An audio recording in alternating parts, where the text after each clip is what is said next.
BBC gahuza miryango ivugira i Nairobi kuri metero 19:31 ku mirongo ya FM mu biyaga bigari no kuri internet kuri bbcgahuza.com.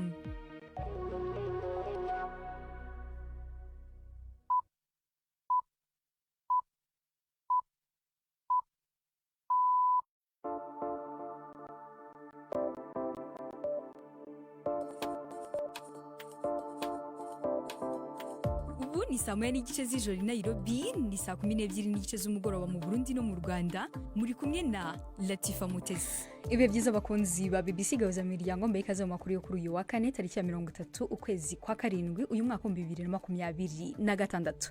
Izi zimwe mu ngingo z'ingenzi amakuru yacu agiye kwibandaho muri Republika ya Demokarasi ya Kongo.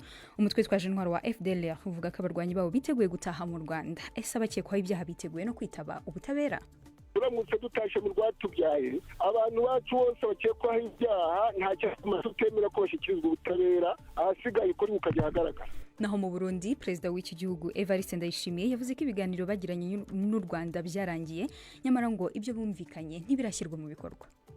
Cyenko niyo duhuye kibazo mbanza n'ikivuga nti no ndacarindiriye ko mushyira mu ngiro ivyo twumvikanye. Muri Uganda umunyapolitiki utavuga rumwe n'ubutegetsi Kizza Besigye yajyanywe mu bitaro byihutirwa nyuma yo kugwa hasi mu rukiko.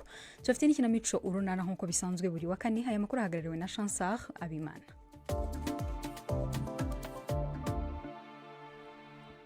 Dutangiye amakuru twabateguriye kuri uyu mugoroba ku buryo burambuye. Umutwe twaje intwaro urwanya u Rwanda FDLR ukorera muri Republika ya Demokarasi ya Kongo wavuze ko abarwanyi babo biteguye gutaha mu Rwanda nyuma y'uko hazarangira gahunda yo kubaka intwaro no kubakusanyiriza hamwe. Uyu mutwe wavuze ibi nyuma yo kugirana amasezerano na Leta ya Republika ya Demokarasi ya Kongo hajyanye n'iki gikorwa mu rwego rwo gushyira mu bikorwa amasezerano ya Washington hagati ya Kongo ndetse n'u Rwanda. Leta y'u Rwanda yakomeje kuvuga ko aya masezerano atazagerwaho mu buryo bwuzuye igihe cyose FDLR itarasenywa. Mu kanya gashize navuganye ku murongo wa telefone n'umuvugizi wa FDLR Kirin Ngoma maze ntangira mubaza ibikubiye mu masezerano bumvikanye na Kongo. Ayo masezerano ari n'icyo gikanyine kivuga ko Kongo igomba kuneutraliza FDLR, ubwo icyo gikakaba icyo cyatumye nyine tugirana amasezerano yo kureba donc uburyo Kongo yarangiza inshingano yahawe ariko hadakoreshejwe icyo kintu cyo kuneutraliza avec les forces, ahubwo bikaba byakorwa bashingiye ku kintu cya sensibilisation, cyane ko mu gika cya Konobse harimo ibyo bipande bibiri. Ni muri urwo rwego rero derutse kugirana ayo masezerano. Hanyuma haba hari igihe ntarengwa mwahawe cyo kuba mwarangije kwashyira mu bikorwa? Nta gihe donc hari engagement buri ruhande rufite. Ntabwo ngengabihe rero twigeze dushiraho kuko nyine hari ibyo natwe dusaba bigomba kubanza byuzuye. Kugeza ubu FDLR ifite abarwanyi bangahe se muherereye mu bihe bice? Icyo kijyanye n'umubare w'aba FDLR ndumva hari atari cyo kuvugira ku maradiyo ku mbuga, urumva nibanga byacu by'ubuyobozi. Yaho nakubwira rero twaba duherereye, nakubwira ko duherereye mu burasirazuba bwa Kongo, by'umwihariko mu gipande M23 n'u Rwanda bigaruriye. Ni ukuvuga ngo muri rusange ingabo zacu niho zigaragara. Ntago ari ubwa mbere mugeragejwe kwegeranwa hamwe. Urugero nko mwaka 2014 mwigeze kujyanwa mu nkambi ya Kanyabayonga, ariko nyuma y'igihe twaje kumva musubiye mu ntambara. Niki gituma mwizeza ko ubu bitazongera kugenda bityo? Mu by'ukuri nkuko mubivuze koko twarambitse intwaro ku bushake bwacu, haza kuza kuba ikibazo nyine cy'uko habaye ubushake buke haba kuri Leta ya Kongo yagombaga kureba ibyayo makamera za kantonoma ndetse n'umuryango mpuzamahanga harimo za MONUSCO. Ubwo biza gusa naho birangiye abarwanyi bacu bashizwe muri izo za kado kantonoma ahubwo bacuwe mu Rwanda. Ubwo rero urambaza uti ni ikihe cyizere? Ubwo icyizere turagifite kuko aya masezerano tugiranye na Leta ya Kongo twayashizeho umukono ku mpande zombi nta gitutu, ihemeza ntashidikanya rero yuko bizashyirwa mu bikorwa. Ubwo hanyuma amaherezo yanyu nayahe? Mwiteguye gusubira mu Rwanda kugira ngo musubizwe mu buzima busanzwe? Birimo rwose muri protokole birimo rwo gusubira mu Rwanda rwose turabyemera kuko nagira ngo nkwibutse impamvu les FDLR zagiyeho. Donc harimo kiriya kintu cy'uko impunzi z'abanyarwanda zari zirimo guhigwa bukwari. Donc tugakora ikintu kimeze nko kwidefanda kugeza amagingo rero icyo kintu rwose tugishyira imbere nk'uko rero ubuze kubona muri protokole icyo kintu kirimo cy'uko impunzi zacu zigomba kwizezwa umutekano ndetse zikaba zanasubizwa mu gihugu andinite ubundi tukajya guhangana imbere mu gihugu mu rubuga rwa politiki. Hanyuma ku bijyanye n'abashinjwa kugira uruhare muri jenoside mu mwaka w'igihumbi magana cyenda mirongo icyenda na kane mu Rwanda, abo biteguye nabo gukurikiranwa n'ubutabera ngo babibazwe? Ubundi tuvuga ko icyaha ari gatozi, ntabwo dushyigikiye impunite, ntabwo dushyigikiye ibintu byose bibangamira amategeko mpuzamahanga. Twe rwose ibyo turabyiteguye turamutse dutashe mu rwatubyaye abantu bacu bose bakekwaho ibyaha nta cyatuma tutemera ko bashyikirizwa ubutabera, ahasigaye ukuri bukajya ahagaragara. Uwo yari umuvugizi wa FDL Ngoma wasobanuraga ibikubiye mu masezerano bumvikanye na leta ya Repubulika ya Demokarasi ya Kongo. Minisitiri w'intebe wa Polonye Donald Tusk yavuze ko misile yaguye mu murima mu burasirazuba bwa Polonye mu masaha ya kare ya mu gitondo ishobora kuba yari misile y'Uburusiya irasirwa mu kirere n'indege, ariko yavuze ko nta bimenyetso bigaragaza ko Polonye ariyo yari igambiriwe. Perezida wa Komisiyo y'Ubumwe bw'Uburayi Ursula von der Leyen yavuze ko iki ari ikindi gikorwa kitakwihanganirwa cyo kuvogera ikirere cy'umuryango w'Ubumwe bw'Uburayi. Yongeyeho ko EU ikomeje gufasha Ukraine gutsinda intambara mu buryo bwose bushoboka. Ibi byageze mu gihe Uburusiya bwari bwagabye ibitero bikomeye bya misile ndege zitajyamo abapilote kuri Ukraine mu ijoro ryakeye. Muri ibyo bitero nibura abantu 8 bapfuye barimo n'abana 2. Dukomereje mu Burundi, perezida w'iki gihugu Evariste Ndayishimiye yavuze ko ibiganiro bagiranye n'u Rwanda byarangiye kandi ko ubategereje ko u Rwanda rushyira mu bikorwa ibyo bumvikanyeho. Ibyo yabivuze mu kiganiro kirekire yagiranye na mugenzi wacu Siliake Muhawenayo kizanyuzwa mu kiganiro Imvo n'Imvano kwa gatandatu no ku mbuga nkoranyambaga zacu za YouTube ndetse na Facebook. Uburundi bushinja u Rwanda gucumbikira bamwe mu bakekwaho kugerageza guhirika ubutegetsi mu mwaka wa 2015 kandi bagasaba ko boherezwa mu Burundi kugira ngo baburanishwe. Kuva icyo gihe umubano hagati y'ibyo bihugu warazambye ndetse Burundi bwanafunze umupaka wo ku butaka ubuhuza n'u Rwanda. Perezida Ndayishimiye avuga ko nubwo bimeze bityo batigeze bahagarika ibiganiro n'u Rwanda. Erega u Rwanda ntiturigira turi kuvugana. Erega abanyarwanda urazi ko arabavukanye. Abanyarwanda barerewe gaha benshi. Hariho abarundi barereweyo. Nuvuga bivuga ko abanyarwanda n'abarundi nta kibazo na kimwe bafitaniye. Ni ikibazo kiri mu burongozi. Indongozi nazo rero turazinanye twese. Nk'ubu niyo duhuye ikibazo mbanza n'ikivuga nti n'ubu ndacarindiriye ko mushyira mu ngiro ivyo twumvikanye, ko mutabishyira mu ngiro rero ngira ngo mufise iyindi ntumbero. Twebwe rero turarindiriye ico muzoshaka nico tuzokwakira. Mushaka ingwano tuzoyakira, mushaka amahoro tuyakire. Kuko twebwe nta muntu yasomborotse igihugu cy'u Rwanda. Je narabajije basi nimuvuga ico Uburundi bwobaha kugira ngo muduha amahoro, mutubwire icyo muduhora. Eka ntacyo barigira bambwira. Bari ibiganiro byose nta mezi yo bashikata narahera. Erega kugira ngo muhure mufise icyo mugiye kuvugana. None nk'uko twahejeje twebwe amasezerano yose, erega byose burya twahejeje kuvyumvikana. Hasigaye gushira mu ngiro gusa. Kiretse bo batubwiye bati burya hariho akandi kantu twasanze twabaza kumvikana ko imbere yuko dushira mu ngiro vya bindi. Ico gihe baca baturya kara batubwiye bati ngwa hano turabingene vya bindi twabishira mu ngiro. Twebwe ntitwigera twanka. Hari n'igihe mbere ari je mpora nguma mbaza mbega ntimuri yumvira ko mwoshira mu ngiro. Nje ndabaza nabo niba babona bafise akangonongo nabo bati ntidushira mu ngiro kubera iki, namwe nimubanze mukora iki. Ico gihe twoca tumenya tuti twebwe natwe twakwiye gukora iki. Urumva rero muhuye twarahejeje ibiganiro ntacyo batubwiye natwe twokora. Twabwiye tuti twebwe zana aba bantu muhishije bariko barica igihugu tubashishira imbere y'ubucamanza. Mbere ubwa mbere bahora bavuga ngo muhava mubica. Urundi nabo twafashe babushuhira baraciriwe imanza. Ibihumbi by'abimukira bari kugerageza kurura uruzitiro rugabanya Maroc n'agace ka Ceuta kari mu majyaruguru ya Afrika ariko kagengwa na Espagne. Biravugwa ko abashinzwe kurinda umupaka ba Maroc basubiye inyuma bituma abantu benshi bagerageza kwinjira muri Ceuta. Bamwe muri abo bimukira bagezeyo bari koga mu nyanja, aho abategetsi bavuga ko mu minsi ishize abantu bagera ku 1500 bageze muri Ceuta bakoresheje ubwo buryo. umuyobozi wa Ceuta Juan Jesus Viva yavuze ko icyo kibazo ari cy'ubutabazi cyihutirwa ku rwego rw'igihugu. Guverinoma ya Espagne yatangaje ko iri gutegura igikorwa gihuriweho n'inzego zitandukanye kugira ngo ihangane n'iki kibazo. Icyakora abapolisi n'abashinzwe kurinda umupaka bavuga ko nta bushobozi buhagije bafite bwo guhangana n'umubare munini wabimukira. Reka dufate akaruhuko gato, turagaruka mu kanya tubibutsa ko mushobora kudukurikira ku rubuga rwacu rwa YouTube BBC News Gahuza.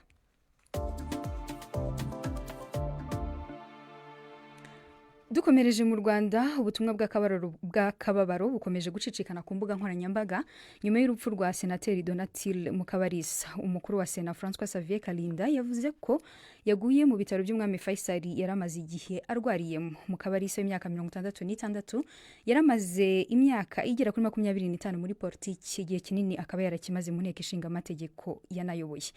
Ni inkuru ya Jean Claude Mwambutsa. Inkuru y'urupfu rwa Senateri Donatille Mukabalisa yamenyekanye mu gitondo cyo kuri uyu wa kane binyuze ahanini ku mbuga nkoranyambaga. Itangazo ryashyizweho umukono n'umukuru wa Sena rigashyirwa ku rubuga rwayo ndetse n'urw'inteko ishinga amategeko rivuga ko yababajwe cyane n'uru rupfu rwaje nyuma y'iminsi yaramaze arwariye mu bitaro byitiriwe Umwami Faisal. Ishyaka riharanira kwishyira ukizana kwa buri muntu PR yarayoboye naryo ryanditse ku rubuga rwaryo ko yapfuye ku munsi yari yujujeho imyaka 66. Yaba ishyaka PR ndetse n'umutwe wa Sena ntacyo batangaje ku bijyanye n'ishyingurwa rya Mukabalisa, bavuga gusa ko igihe kizatangazwa nyuma. Mukabalisa yatangiye kugaragara muri politike mu mwaka wa 2000 ari mu ishyaka riharanira kwishyira ukizana kwa buri muntu PR. Mu mwaka wa 2003 yinjiye mu nteko ishinga amategeko ari umwe mu bahagarariye iri shyaka. Mu mwaka wa 2013 Mukabalisa yatorewe kuyobora inteko ishinga amategeko, umwanya yamazeho imyaka 11. Mu mwaka wa 2015 Mukabalisa niwe wari uyoboye inteko ishinga amategeko ubwo habagaho ivugurura ry'ingingo irebana na manda z'umukuru w'igihugu. Mukabalisa yize amategeko ndetse anayigisha muri kaminuza. Apfuye yari umwe mu bagize Sena y'u Rwanda yinjiyemo mu mwaka wa 2024 atanzwe n'ihuriro ry'amashyaka yemewe mu gihugu. Donatille Mukabalisa asize umugabo n'abana 3. Guverinoma ya Misiri yemeje ko indege nto itajyamo umupilote itaramenyekana ariyo yateje inkongi y'umuriro mu mato abiri abikwamo gaze ku cyambu cya Damietta cyo ku nyanja ya Mediterane. Kwa gatatu nibwo bwa mbere Misiri igabweho igitero kuva intambara ya Iran yatangira mu mezi 5 ashize. Damietta iri hafi y'umuyoboro wa Suez, aho kugeza ubu ibikorwa byawo bitigeze bihungabanywa n'iyo ntambara. Irani yakomeje kugaba ibitero ku ntego zitandukanye muri aka gace nyuma y'uko igisirikare cya Leta Zunze Ubumwe za Amerika gitangaje ko cyarangije ikindi cyiciro cy'ibitero byo mu kirere bikomeye mu ijoro ryakeye. Kuwait yavuze ko igitero cya Irani kibasiye inyubako cyahitanye umuntu umwe. Igisirikare cya Yordania nacyo cyatangaje ko cyahanuye misile 5 za Irani. Umugore w'umunyapolitiki ukomeye utavuga rumwe n'ubutegetsi bwa Uganda, Kizza Besigye, yavuze ko umugabo we ari nta bwenge afite kandi ko ari kuvurirwa mu cyumba cyita ku barwayi barembye cyane ICU mu bitaro bikuru bya Kampala. Kwa gatatu uyu mugabo w'imyaka 70 yikubise hasi mu rukiko rwa Kampala aho yari ahagaze aburana ku byaha aregwa byo kugambanira igihugu. Ni inkuru ya Richard Kagowe, mwumva mu ijwi rya Abimana Chansar. Winnie Byanyima ari na warongoye ishami rya ONU rikurikirana ibijanye n'ikiza ca sida. Sida avuga ko umugabo wiwe Dr. Kizza Besigye adashobora kuvuga kandi ko atananyiganyiga naho bugerageje kumenya ko yumva ububabare. Umwe mu barongoye ibitaro arimwo yemeje ko ari karavugwa ariko nta yandi makuru yatanze. Dr. Besigye yaguye hasi ku munsi wa gatatu igihe yari karaburanishwa muri sentare y'i Kampala.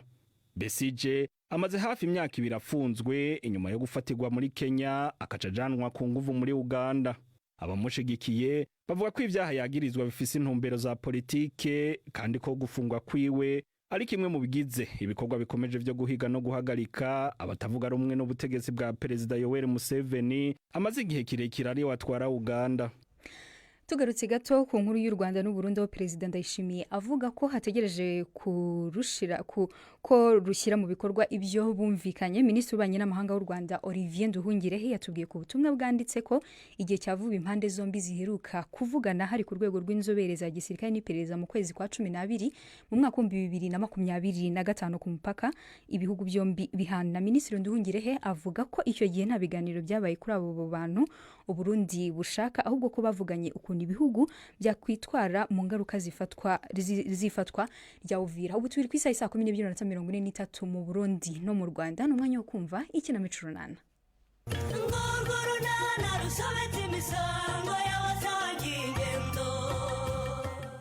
Ticha Beatrice ntakozwe ibyo kwigura mu rurimi rw'icyongereza. Hagati aho impundu kwa Karemera n'urunana.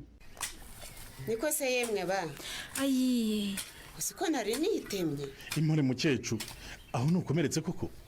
Oya. Sinzi kwisuka inyereye nari nyisatuje ikirenge rwose. Mbese ubundi wabyihoreye koko mukecu. Ko ngewe nabona uri naha hantu tuhaharura. Reka nimureke mbafashe gukora isuku muri izi ntanzi z'uru. Ayiwe. Cyure. Iki se nyabo? Ndabizi se nyogoko. Kandi nakomeje kubona nari natameze neza. Ayiwe. Mfite ikihe kibazo nuri? Nanjye simbizi nyogoko. Nakomeje kumva ikintu kimfata mu nda ubundi kikandekura. Ubwo se uko ni waba watangiye kujya kunda nyabo? Se byaba ari byo koko? Birabe byo ntibe bamaraso we. Nyamara wasanga ari byo. None sonori. Karame. Twiteguye tujye ku kigo nderabuzima. None se byaba atari byo Kareme? Ariko wibuke ko umujyanama w'ubuzima yatubwiye ko igihe cyose umugore yumvise atameze neza aba agomba guhita ajya ku kigo nderabuzima akabonana na muganga akamukurikirana. Mwihangayika yewe ndavuga ngo bishize. Oya mwana wa birakwiye ko wakwitegura igihe icyo ari cyo cyose ushobora kubona bigarutse. Sibyo nuri? Ariko muzi ko buriya nanjye hari umwana nigeze kubyara mvuye kuvoma banyabo. Cyakora Imana ishimwe pe. Ariko ukuntu naraye ntasinziriye reya. Umva gira vuba. Numewe. Gira vuba umutange.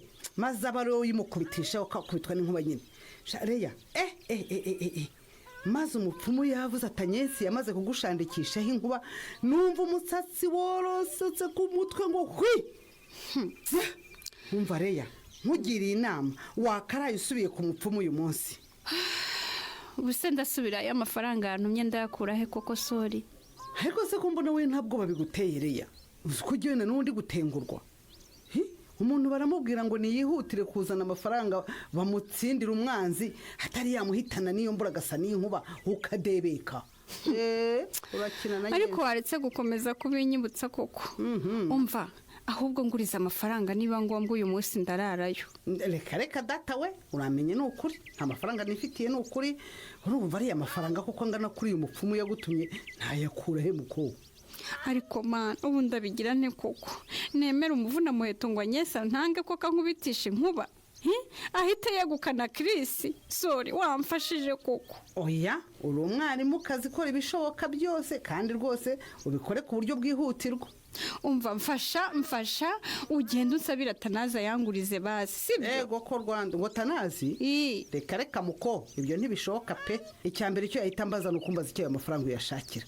Icyakabiri ndabizi neza rwose nawe ari amafaranga angana kuriya ntayo yabona n'ukuri. Umuzamu Yesuwe mana yanjye ubu koko mbigenje nte koko. Yesuwe mana we ubu koko mbigenje nte. Anyesa agiye kuntanganyice yegukane Chris koko mana. Ubwo se wengize igitekerezo. Wagiye kuyaguza umwe mu barimu bagenzi bawe cyangwa ukayaguza diregiteri wanyu. Ariko siko ari byo we nta nubwo nirirwa nguza undi mwarimu ari we wese ngiye kuyaguza diregiteri ni umuntu mwiza arahita yama. Ayiwe ihangane umujyanama w'ubuzima yatinze we njyana kwa muganga Kareme habuta mutura hasi Kareme ntabwo mutura hasi yewe ureba ko mwari mugwanya hasi kuko muryamishaho gendaje rwose mwiteho ndahari. ngize amahirwe n'umujyanama w'ubuzima arampamagaye. Alo mujyana ko mwatinze koko? Yatinze cyane ko mwatinze ahubwo ko tugeze hano mu rugo wawe tukabura umuntu mugezeyo mujya kwa muganga. Erega indi mufatiye mu murima mujyana twari twagiye guhinga turi hano mu murima wo mu gikombe. Yo mana yanjye we bushombe ata moto ngo bari mu murima wo mu gikombe. Gira vuba we gira vuba umva Kareme ndakumva mujyana. Yewe turaje ishaje we turahita tubagera hano mu kanya ndi kumwe na bushombe turi kuri moto ye. kiramfashe we kiramfashe karemera ihangane baraje seri ariko ubundi uratabaza n'iki wa mwana we sinakubwiye ko ngiye kumwibyariza umva ratonori gerageza uryame kuri iki gitenge ngo usasiye ngaho kareme ngaho muryamisha ubundi nkwereke uramenye mama uramenye rwose umugore wanjye Norine ngiye kumujyana ku kigo nderabuzima ari umujyanama w'ubuzima ari no muganga batubwiye ko kizira kandi kikazirirwa kubyarira ahandi hantu hose aho ariho hose hatari kwa muganga mama mbabura ndamwijyanira we ahubwo ngaba ari baraje we ngaba ari baraje ihangano Nori ihangano tugiye guhita rwose kujyana ku kigo nderabuzima umugore wanjye ndagukunda cyane ihangano Honorine karame we ihangane komera sha komera ihangane komera karemera we reka ze ngufashe tumushyire kuri moto twihute rwose kandi urakoze rwose busho enda munteruza ariko busho enda munteruza fata ujya kareme fata ujya okay ngaho mufate neza mbanze nose mo reka mugumane rwose ugire vuba rero turora ku kigo nderabuzima wihute bimeze bite kwitaka busho nanjye ubu biranyobeye rwose imvura mweto kwitaka bigende ariko se mwebwe narihoreye ariko noneho aho bigeze mushatse mwamwihorera pe mwamwihora nkamwibyariza mu buryo bwacu busanzwe ariko tukuvuganira ikinyarwanda reka niceceke umukazana wanjye aramutse agize icyabo mumutinza gusa ni akazi kanyu oya ariko se aho se sanse busho oya yewe esanse ubu yabishyize imiti rwose ko nari nizeye irimo rwose mana yanjye we niba atarezaza rero ubwo ni ikindi kibazo iyi miti ifite rwose yanze kwaka rwose neza karema yanze pe tubigize dute koko ari mbangukira gutabara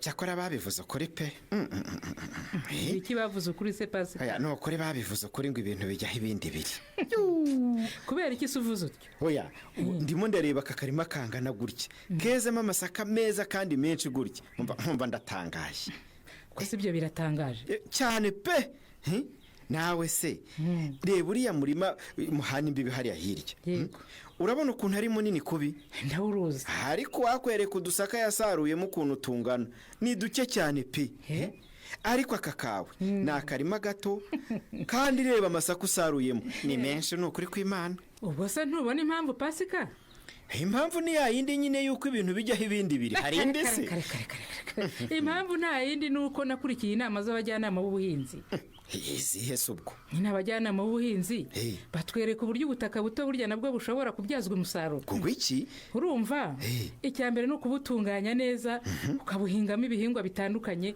ukoresheje ifumbire kandi ugahingira igihe yego rata uzi ko hari ab'ibihingwa byabo byapfuye kubera kudahingira ku gihe koko mwari ni ngombwa guhingira ku gihe ubundi aho biri ngombwa umuntu akavomerera oya nibyo rata ndabyumvise kandi ukibuka guhora ugisha inama abajyanama b'ubuhinzi bo mu mudugudu wawe ukabagisha inama ku mbuto iberanye n'ubutaka bwawe kandi koko mu midugudu yacu baba barimo nta mudugudu utagira umujyanama w'ubuhinzi mu gihugu hose barahari rwose ikindi rero ni uguhinga ibihingwa bikungahaye ku ntungamubiri zikenewe cyane cyane ku bana kuko bituma ababyeyi babona umusaruro mwiza bityo bagashobora kubona ibitunga abagize umuryango wabo yego rata nibyo pe cyore diregiteri wacu se ko ampamagaye ubwo ni akazi nyine yereka numva icyo ampamagariye karame muyobo mwarimu Beatrice karame ndakumva diregite nikoye karame wowe hari icyo uri kubikoraho ibiki se diregite link warayibonye se ngwiki link nyuraho wiyandikisha kugira ngo utangire kwihugura mu rurimi rw'icyongereza warayibonye ute kwihugura mu cyongereza diregite hari link ugomba kunyuraho wiyandikisha ubundi wamara kwiyandikisha ugakora isuzuma rigamije kukugenera urwego ugomba gutangiraho wihugura mu cyongereza none se diregite ndakumva kuzi ko ngewe nize ikinyarwanda n'igifaransa nkaba aribyo nigisha hariya ku kigo cyacu urumva ngewe mpuriye he n'icyongereza icyongereza se ndakihugura ngo nzagikoreshe he mu kazi kanjye koko umva mwarimu Beatrice kuba wigisha ikinyarwanda n'igifaransa ntivuga ko kuba wanihugura mu cyongereza ntacyo bizakumarira mu buzima busanzwe byongeye kandi ku ishuri n'ubundi umunyeshuri uwo ari we wese ashobora kugukenera kandi muri urwo rurimi urumva yego ndakumva muyobozi wanjye ikindi ni uko nari maze kukubwira ko ari itegeko kuri buri mwarimu wese gira vuba rero udacikana nta kibazo muyobozi ndaje mbikore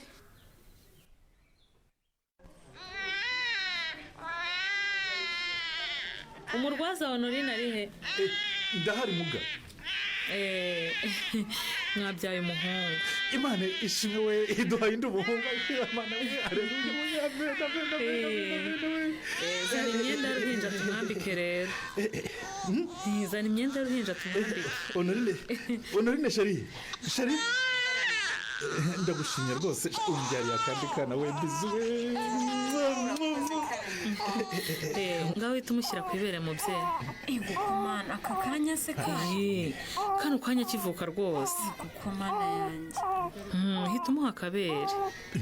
Ubuse karashobora gukurura ibere koko we. Umwana agomba konswa mu isaha ya mbere akimara kuvuka kugira ngo yonke umuhondo. Hari icyo bifasha muga? Cyane rwose. Gushyira umwana ku ibere akimara kuvuka bimufasha kugumana ubushyuhe, agahumeka neza, bikanamuha ubudahangarwa bw'umubiri. Amashereka ni rwo rukingo rwa mbere rurinda indwara zikunze kwibasira abana. Atuma habaho urukundo n'ubusabane hagati y'umwana na nyina, bigatuma umwana akura neza no mu bijyanye n'imitekerereze. Murabyumva? Ndabyumvise. Yego sha Honori, hita umwonsa. Ni karibu rero iwangereya. Murakoze kumpa karibu rwose. Byarakunaniye se none uraje ngo ngufashe reya? Ibiki se muyobo? Gukoresha ya link woherejwe ngo yandikishe muri gahunda yo kwihugura mu Cyongereza. Imwe ya English Proficiency ngira ngo wenda nicyo kikuzanye ngo ngufashe. Oya da, ntabwo ari cyo kinzanye rwose. Niye gahunda situmye uza hano iwanjye kutarusanzwe ngenderera reya. N'ubundi no bufasha nkeneye. Bitari kuri English Proficiency se? Nuwe bufasha se unkeneyeho? Ni ubufasha bw'amafaranga direct. Nyine ubu mfite ikibazo kinkomereye pe kandi cyihutirwa cyane. Nibyo giteye gite se ubwo? Sha nukuri kirankomereye cyane pe. Nyine mbwira numva uko bimeze. Urumva iwacu aho mvuka nyine. Yego. Ababyeyi banjye mbese sha bafite ikibazo gikomeye cyane kandi kiransaba amafaranga menshi pe.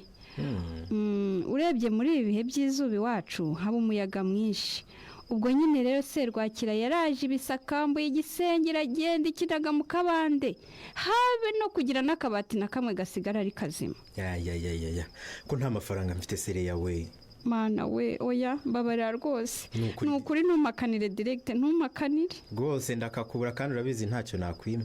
Mana we ubuse ndabigira nte koko? Ariko se wakwitabaje banki reya we? Mana yanjye ubu noneho banki yamubuhe bwoko bw'inguzanyo koko? Ubwoko bwose bw'inguzanyo se warabusabye ubu nta yindi nguzanyo wakwakayo? Umva nkubwiza ukuri muyobo. Umva avance narayibatse. Urayifite?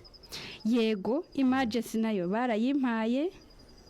Ubwo rero urasaba découvert. Kandi nayo narayatse. Yampaye nka rero. Niko ubwo se turabigira dute? Ubwo surumva ko banki nayijogoroje nshigaje sukuveri kandi nkurikije amafaranga nkeneye uko angana. Sinajya kuyisaba kuko ntacyo yamfasha pe. Iyo yo ntacyo yakumarira wa mugani niba ukeneye amafaranga menshi. Haryo uti ikibazo kirihutirwa. Cyane pe. Amafaranga ndakeneye rwose. None sereya. Karame. Wabanje ukubiganiza wa mucuti wawe. Inde se? Na kosheri wawe. Inde diregite? Chris ko ubusanzwe agira umutima mwiza uhajya ukamubwira icyo kibazo uhuye nacyo. Urumva yabura icyo akumarira koko? Reya kiratize inama za directeur naho mu kiganiro runana cy'ubutaha. Ikinamico runana mwitegurirwa n'umuryango Urunana Development Communication mukayikurikira kuri radio BBC kuwa 2 no kuwa 4 saa 12:45 z'umugoroba. Ikinamico runana kandi mwayikurikira kuri YouTube. Kuyigeraho andika ijambo Ikinamico runana official maze utange n'ibitekerezo.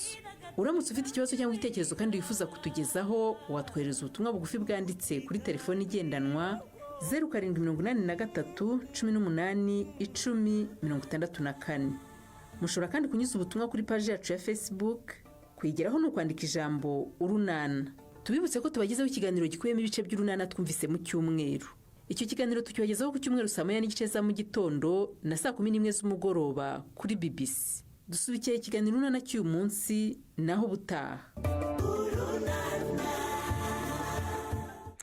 Ikinamico urunana niyo itugeje ku musozo w'amakuru twabateguriye kuri uyu mugoroba. Twabutsa ko mushobora kudukurikira ku mbuga nkoranyambaga zacu zitandukanye Facebook, X ndetse na YouTube ni BBC News Gahuza, ndetse kandi mutibagiwe no gusura website yacu ya BBC Gahuza.com. Dufite amakuru menshi agiye atandukanye. Mwari kumwe nanjye Latifa Mutesi, no kwanga bw'ibyuma twari kumwe na Maxwell Okoth Onyango.